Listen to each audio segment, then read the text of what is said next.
AP పునర్విభజన చట్టంలోని హామీలను కేంద్రం సరిగా అమలు చేయడం లేదన్నారు తెలంగాణ కాంగ్రెస్ ఎంపీలు.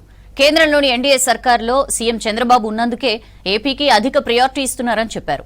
ఏపీ అభివృద్ధికి తాము అడ్డంకి కాదని, ఏపీతో పాటు తెలంగాణ డెవలప్మెంట్ కు కూడా కేంద్రం సహకరించాలన్నారు కాంగ్రెస్ ఎంపీలు.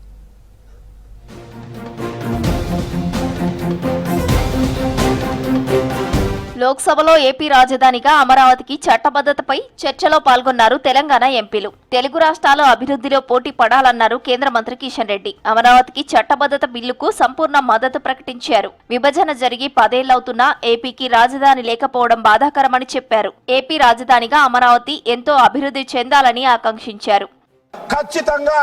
ఖచ్చితంగా ఈరోజు ఈ యొక్క ఆంధ్రప్రదేశ్ రాష్ట్రానికి అమరావతి రాష్ట్ర రాజధాని కావాలని గత అనేక రోజులుగా భారతీయ జనతా పార్టీ డిమాండ్ చేస్తూ ఉంది. ఈ రోజు దానికి ఒక సానుకూలమైనటువంటి పరిస్థితి రావడం ఏదవుతున్నదో చాలా సంతోషమని మనం చేస్తున్నాను. అంతేకాకుండా అన్నదమ్ముల్లాగా ఈ రెండు రాష్ట్రాలు అభివృద్ధి చేసుకోవాల్సిన అవసరం ఉంది. వేగవంతమైనటువంటి అభివృద్ధి జరగాల్సిన అవసరం ఉంది. తెలంగాణ ఉద్యమంలో కాంగ్రెస్ ప్రభుత్వాలు ఉద్యమకారులను కాల్చి చంపాయని ఆరోపించారు. కాంగ్రెస్ మెడలు వంచి రాష్ట్రాన్ని సాధించుకున్నారన్నారు కిషన్ రెడ్డి. ఆంధ్రప్రదేశ్ లో మీరు ఎయిర్పోర్ట్ అంటే ఆ రోజు కాంగ్రెస్ పార్టీ ఏర్పాటు చేసింది. మరి ఈరోజు తెలంగాణలో ఒకే ఒక ఎయిర్పోర్ట్ ఉన్నదంటే మరి ఎవరు పొరపాటు అడుగుతున్నాను. ఆదిలాబాద్ లో కావాలి, వరంగల్ లో కావాలంటే 10 సంవత్సరాలు బీఆర్ఎస్ పార్టీ అధికారంలో ఉండి ల్యాండ్ ఇవ్వలేదు. వరంగల్ ఎయిర్పోర్ట్ కు కాంగ్రెస్ పార్టీ అధికారం ఉన్నన్ని రోజులు తెలంగాణలో రైల్వేల అభివృద్ధి జరగలేదు. రైల్వేలు వెనుకబడిపోయినాయి. జాతీయ రహదారులు అభివృద్ధి జరగలేదు. అనేక రకాలుగా తెలంగాణ వెనుకబడింది కాబట్టే తెలంగాణ ఉద్యమం వచ్చింది. తెలంగాణ ఉద్యమకారులను కాంగ్రెస్ ప్రభుత్వాలు హింసించాయన్న కేంద్ర మంత్రి కిషన్ రెడ్డి వ్యాఖ్యలను ఖండించారు కాంగ్రెస్ ఎంపీ మల్లు రవి. వెంటనే కిషన్ రెడ్డి తన వ్యాఖ్యలను ఉపసంహరించుకోవాలని డిమాండ్ చేశారు. విభజన హామీలు నెరవేర్చాలని, బయ్యారా స్టీల్ ఫ్యాక్టరీ ఏర్పాటు చేయాలన్నారు. We are supporting this Amaravati bill, but at the same time, sir, I would like to request the Honorable Prime Minister to implement the promises given to Telangana also.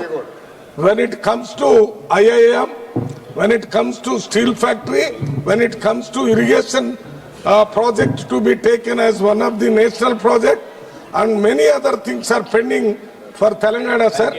కేంద్ర ప్రభుత్వం ఆంధ్రప్రదేశ్ అభివృద్ధికి సహకరించినట్లే Telangana development కు సాయం అందించాలన్నారు Khammam Congress MP Raghuram Reddy. విభజన హామీలను కేంద్రంలోని BJP అమలు చేయడం లేదన్నారు. రెండు రాష్ట్రాలు కలిసి అభివృద్ధి కావాల్సిన అవసరం ఉందని చెప్పారు. జాతీయ స్థాయి సంస్థలను తెలంగాణకు కేటాయించడం లేదన్నారు రఘురాం రెడ్డి.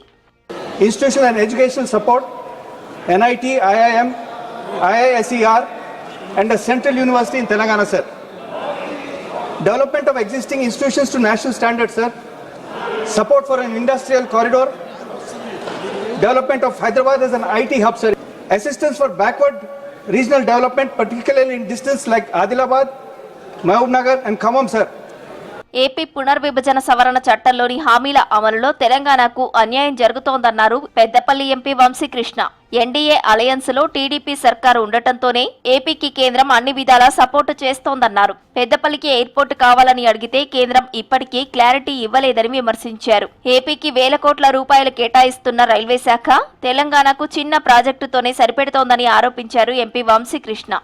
ఏదైతే రీఆర్గనైజేషన్ యాక్ట్ లా మాకు ఏదైతే ప్రామిసులు చేసినారో దాని మీద అన్యాయం జరుగుతూనే ఉన్నదని చెప్పి ఈరోజు నేను చెప్పదలుచుకుంటున్నా సార్.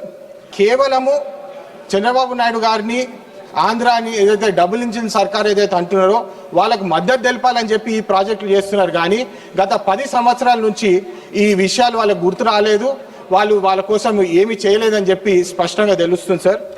ఏపీ చేపట్టిన పోలవరం ప్రాజెక్టు బ్యాక్ వాటర్ తో తెలంగాణకు తీవ్ర నష్టం జరుగుతుందన్నారు తెలంగాణ కాంగ్రెస్ ఎంపీలు. బనకచెర్లతో తెలంగాణకు తీవ్ర అన్యాయం జరుగుతుందన్నా కేంద్రం పట్టించుకోవడం లేదని చెప్పారు. ఇప్పటికైనా రెండు రాష్ట్రాలను సమానంగా చూడాలన్నారు.